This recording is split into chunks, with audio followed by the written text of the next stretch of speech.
told me I was coming to Perry to be the pastor, look, I already knew, like, this church is just hitting on all cylinders. You guys are amazing. But then sometimes people would say, y'all got that building.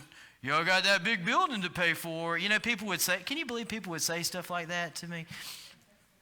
And you know what I found out since I got here is, first of all, y'all are amazing. But when we have leaders who are smart, who are capable, leaders like Bob, I know Bob might not want me to say this, but not just Bob, but I go, man, there's nothing to be anxious about. We got this. And so I'm thankful to Bob. We wanted to give an update on, how we're doing with the building, with raising money and paying it off and that sort of thing. So would you welcome Bob Messer, and he's going to share with us.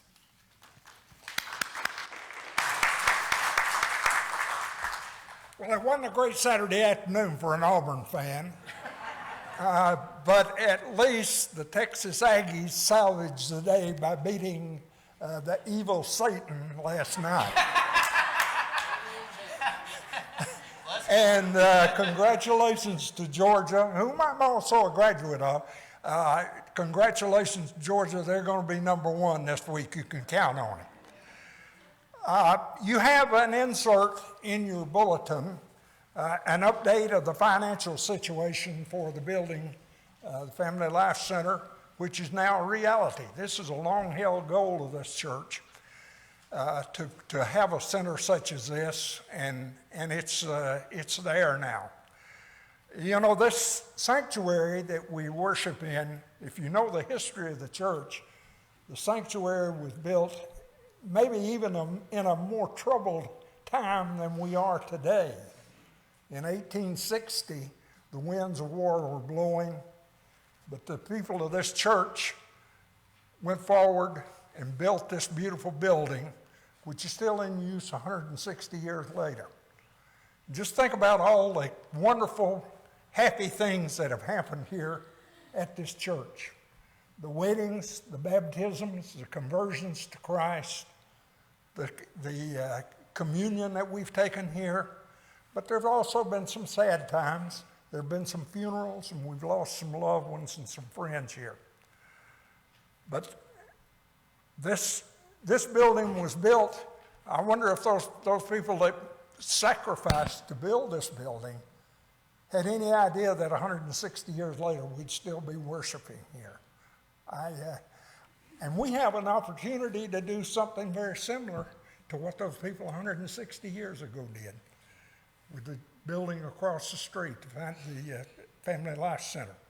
You know, I was speaking with a friend of mine about the time of the dedication of the building, and he was telling me that he was very pleased with the building, and I said, well, yeah, I am too. I just wish we had it paid for. And he said, well, Bob, don't worry about it. If we can't make the payments and the bank forecloses on us, it'd make a great Dollar General store. Now, as badly as we need another Dollar General store in Perry, I don't want to see that happen. And I don't think you do either. So this is the situation that we're in right now. We knew when the building was built that we were going to have to take on some debt.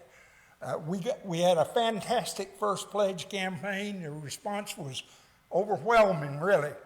We had financial consultants that said, you'll never get that much money in here in a pledge campaign. You overpledged what they said we were capable of doing. Not only overpledged it, but you overpaid it by about $200,000. And that's fantastic. And then we had a second campaign that started early this year.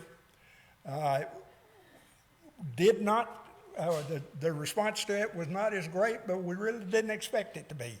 But another $750,000 was pledged in that campaign. And the total received so far is almost $2.4 million. And that's terrific for a church of this size. You see there the complete project cost, the cost of the building there, $4,189,000. That includes the architect's fee and all of the furnishings that went into the building, and that was considerably below the maximum amount that the congregation voted to allow the building. Now, we do have a loan out, $2.3 million. The Finance Committee has made a decision to have all contributions to the building fund go into a special money market account, and the payments on the loan are coming out of that account. So that's why there's a difference in the amount owed and the amount collected, because we have collected so far $2.4 million. So it would appear to me that there's about $1,400,000 additional funds that we're going to have to raise to satisfy that debt. I have no doubt that we have the capability of doing that, because look how much we gave in that first campaign. My message to you is, don't give up on it yet. Keep supporting that building. Keep your contributions coming in. You don't have to have made a pledge to make a contribution. You can write a check to the Perry United Methodist Church Building Fund, and it'll go toward retirement of that debt over there. So that's my message to you today. And I believe that that's going to be a building that will serve the ministries of this church for future generations, to the glory of God. Thank you very much. Thanks, Bob.